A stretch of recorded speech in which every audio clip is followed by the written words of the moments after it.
देश भर में मनाई जा रही है सरदार वल्लभ भाई पटेल की जयंती। सरदार वल्लभ भाई पटेल की 150वीं जयंती के शुभ अवसर पर नेहरू स्टेडियम में हुआ कार्यक्रम।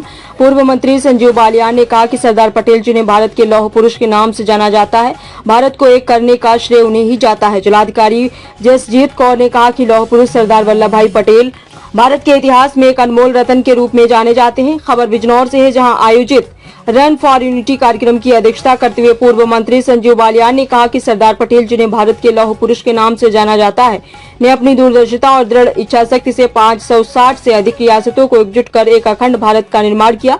उन्होंने कहा कि रन फॉर यूनिटी केवल शारीरिक व्यायाम नहीं है, बल्कि एकता, अखंडता और राष्ट्रीय भावना के प्रति हमारी प्रतिबद्धता का प्रतीक है। उन्होंने उपस्थित जनसमूह का आह्वान किया कि आइए हम सब मिलकर इस रन फॉर यूनिटी के माध्यम से सरदार पटेल के आदर्शों को अपने जीवन में उतारने का संकल्प लें और एक मजबूत एकजुट राष्ट्र के निर्माण में अपना योगदान दें। कार्यक्रम में जिलाधिकारी जसजीत कौर ने कहा कि लौह पुरुष सरदार वल्लभ भाई पटेल भारत के इतिहास में एक अनमोल रत्न के रूप में जाने जाते हैं। उन्होंने कहा कि भारत को जब आजादी मिली, उस वक्त देश छोटे छोटे राज्यों में बटा हुआ था और हर एक राज्य अपने स्वतंत्र अस्तित्व के लिए प्रयासरत था।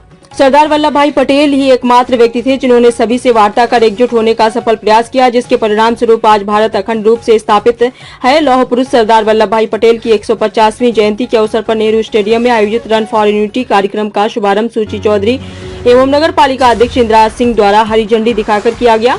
मुख्य अतिथि सहित सभी जनप्रतिनिधि एवं अधिकारियों द्वारा नेहरू स्टेडियम से शुरू होने वाली रन फॉर यूनिटी का समापन विकास भवन के प्रांगण में हुआ। विकास बाबू प्रांगण में सरदार वल्लभ भाई पटेल के चित्र पर माननीय मुख्य अतिथि संजीव बालियान, भाजपा जिला अध्यक्ष, जिलाधिकारी, पुलिस अधीक्षक सहित अन्य अधिकारी एवं जनपद के जनप्रतिनिधियों द्वारा पुष्प अर्पित कर श्रद्धांजलि अर्पित की गई। विभागीय अधिकारी एवं जनप्रतिनिधिगण मौजूद रहे। मंत्री जी, सरदार पटेल की 150वीं जयंती के उपलक्ष्य में पूरे देश में आज कार्यक्रम उनके जन्मदिवस हो रहे हैं। उसी में आज बिजनौर आना हुआ। शायद सरदार पटेल एक ऐसी विभूति थे, अगर वो ना होते तो देश का आज वो स्वरूप ना होता जो है। आदरणीय प्रधानमंत्री जी के द्वारा दोबारा जनता के बीच में बात लाई गई है और स्टैच्यू ऑफ यूनिटी के माध्यम से सबसे बड़ी उनकी प्रतिमा बनाई गई और उनका जो योगदान आजादी के इतिहास में रहा है और आजादी के बाद रहा है, वो नई पीढ़ी तक पहुंचे, ये प्रयास आदरणीय प्रधानमंत्री। माननीय सरदार वल्लभ भाई पटेल के अवसर पर जो कार्यक्रम जारी चल रहा है, उसके बारे में आप अपना जो मैसेज देना चाहते हैं पब्लिक को, प्लीज।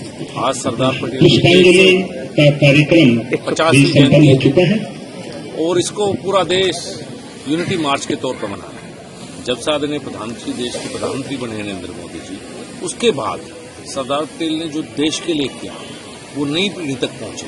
इस उपलक्ष्य में हर वर्ष 31 अक्टूबर को कार्यक्रम का आयोजन होता है और ज्यादातर unity March, run for unity, चूंकि देश को एकता के सूत्र में अगर किसी ने पुरवाया है तो उस व्यक्ति का नाम है सरदार वल्लभ भाई पटेल। तो आज हम पूरा देश मिलकर सरदार वल्लभ भाई पटेल की जयंती मना रहा है। पूरे वर्ष भर में, पूरे देश भर में मनाया जा रहा है। 31 अक्टूबर जो है, इसको हम लोग मनाते हैं और जो हमें निर्देश थे कि हम लोग ज्यादा से ज्यादा संख्याओं में हर वर्ग से लोग बुलवाएं, हर सेक्शन से, चाहे बच्चे हो चाहे महिलाएं हो, सब लोगों तक मैसेज जाना चाहिए कि आज सरदार वल्लभ भाई पटेल जी की 150th जो है जयंती है, उसको उस दिन हम लोग मनाएं और उनको याद करें कि उनका क्या कंट्रीब्यूशन है हमारे देश के इतिहास में।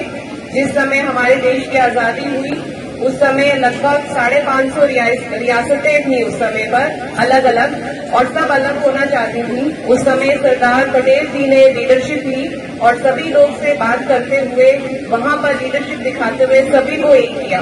तो जिस रूप में हम अपने भारत देश को यहाँ पर देखते हैं वर्तमान समय में, उनमें वल्लभ भाई पटेल जी का ही योगदान है कि जिनकी वजह से ये हमारा जो भारत है इस रूप में हमें दिखाई देता है। जो हमारी अखंडता है उसको हम बना के रखें, अपने देश में कोशिश करें कि जो हमें ऐतिहासिक रूप से इतने प्रयत्नों के बाद एक जैसा भारत मिला है, उसकी हम लोग उसमें सब लोगों में एकता बनी रहे, भाईचारा बने रहे।